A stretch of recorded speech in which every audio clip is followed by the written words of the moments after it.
जातिगत जनगणना से आपको समाज के वर्गों के विषय में जानकारी मिल सकती है। उससे उसका यादव जी अगर लॉ एंड ऑर्डर पर बोलें, तेजस्वी यादव विकास पर बोलें तो बड़ा हास्यास्पद लगता है।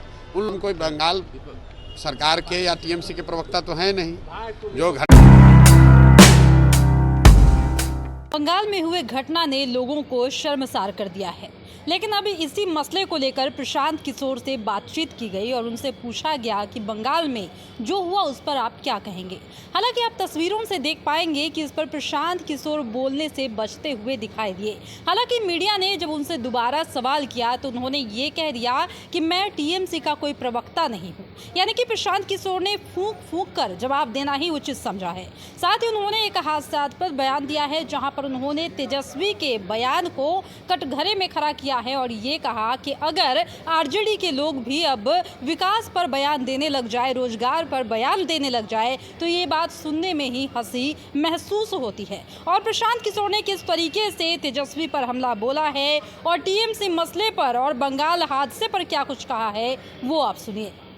अभी मैं तो यहाँ पे कार्यक्रम में हूँ, कलकत्ता में क्या हुआ मुझे पता नहीं है, लेकिन जो लोग भी बंगाल की राजनीति को समझते देखते हैं, वहाँ पर ये थोड़ा बहुत मार पीट, लड़ाई झगड़ा, संघर्ष वहाँ वो आज से नहीं, पिछले 25-30 सालों से जब लेफ्ट का भी शासन था तो हम लोग देखते थे, टीएमसी के भी शासन में देख रहे हैं। और 1-2 साल जब मैं वहाँ चुनाव के दौरान था भी तो मैंने देखा था कि वहाँ पर राजनीति जो है उसमें मतलब हिंसक प्रदर्शनों का बड़ा समावेश है। क्यों है ये राजनीतिक सामाजिक जो ज्ञानी लोग हैं उनके अध्ययन का विषय है। सिर्फ सीबीआई को चला गया, फिर इतना क्यों? मेरे भाई, हम कोई बंगाल सरकार के या टीएमसी के प्रवक्ता तो हैं नहीं। जो घटना हुई है उससे पूरा समाज इंक्लूडिंग इन बंगाल सब लोग उद्वेलित है।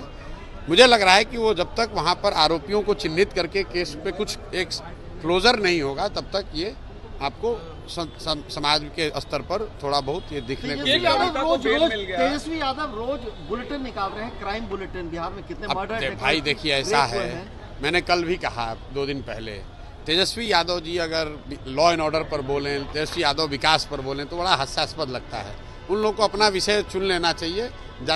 जाति पर बोलें, रंगदारी पर बोलें, इन सब चीज़ों में बोले तो ठीक लगता है। अब लॉ एंड ऑर्डर पर आरजेडी के लोग ज्ञान देंगे तो अभी भाई 6 महीना पहले तो यही उप मुख्यमंत्री थे, तब तो उनको लॉ एंड ऑर्डर खराब यहाँ नहीं दिख रहा था, तब शराब माफिया नहीं दिख रहा था। आज फिर अगर नीतीश कुमार पलटी मारकर उनके साथ सरकार बना लें तो फिर उनको बिहार में सब अच्छा दिखने लगेगा। अरे भाई 1 लाख बार कह चुके हैं जातिगत जनगणना के पक्ष में है, लेकिन जातिगत जनगणना समाज के सभी समस्याओं का समाधान, कोई पेनेसिया, कोई ऐसा रामबाण नहीं है कि जातिगत जनगणना कर दीजिएगा और सब कुछ अच्छा हो जाएगा। जातिगत जनगणना से आपको समाज के वर्गों के विषय में जानकारी मिल सकती है, उससे उसका समाधान हो जाए ये जरूरी नहीं है। कविता को बेल मिला, क्या कहेंगे आप? किसको? कविता को भाई अब देखिए किसको, अरे भाई देश है, चल रहा है तो कहीं प्रदर्शन होगा, कहीं बेल मिलेगा, कोई पकड़ा जाएगा, कहीं सरकार कुछ कार्यक्रम की शुरुआत करेगी, हर पर मैं क्या टिप्पणी करूँ? सुप्रीम कोर्ट ने बहुत स्ट्रॉन्ग ऑब्जर्वेशन किया है। सुप्रीम कोर्ट ने कहा, दिल्ली हाईकोर्ट के ऑर्डर का बहुत स्ट्रॉन्ग ऑब्जर्वेशन किया है। कहा है कि आपने कैसे कह दिया कि कोई पढ़ी लिखी लड़की को बेल नहीं मिलना चाहिए। देखिए कोर्ट ने क्या ऑब्जर्वेशन दिया, हम ना उन मामलों के विशेषज्ञ हैं, ना मेरा वो स्वभाव है कि जिन विषयों की समझ ना हो उस पर टीका टिप्पणी करें। कोर्ट का निर्णय है, सबको सर्वमान्य होना चाहिए। कोर्ट का निर्णय था कि उनको बेल नहीं मिल रहा था, अब कोर्ट का निर्णय है कि बेल दे दिया जाए, तो आपको मानना चाहिए। आगे तो सुना आपने कि कैसे प्रशांत किशोर ने अपने आप को बचाते हुए ये तमाम बातें कही है, जहां पर उन्होंने ये कहा कि देश में अब तरक्की की ज़रूरत है, बिहार में विकास की ज़रूरत है, लेकिन जितने भी नेता हैं वो अपने सत्ता की रोटी को सेकने में लगे हुए हैं। प्रशांत किशोर ने ये तमाम बातें कहते हुए कहीं ना कहीं तेजस्वी यादव और नीतीश कुमार को भी कटघरे में खड़ा किया है। फिलहाल इस वक्त की खबर में इतना ही। और भी ऐसे तमाम वीडियो अपडेट्स के लिए बने रहिए हमारे साथ और देखते रहिए हमारा चैनल द टुडे बिहार। धन्यवाद।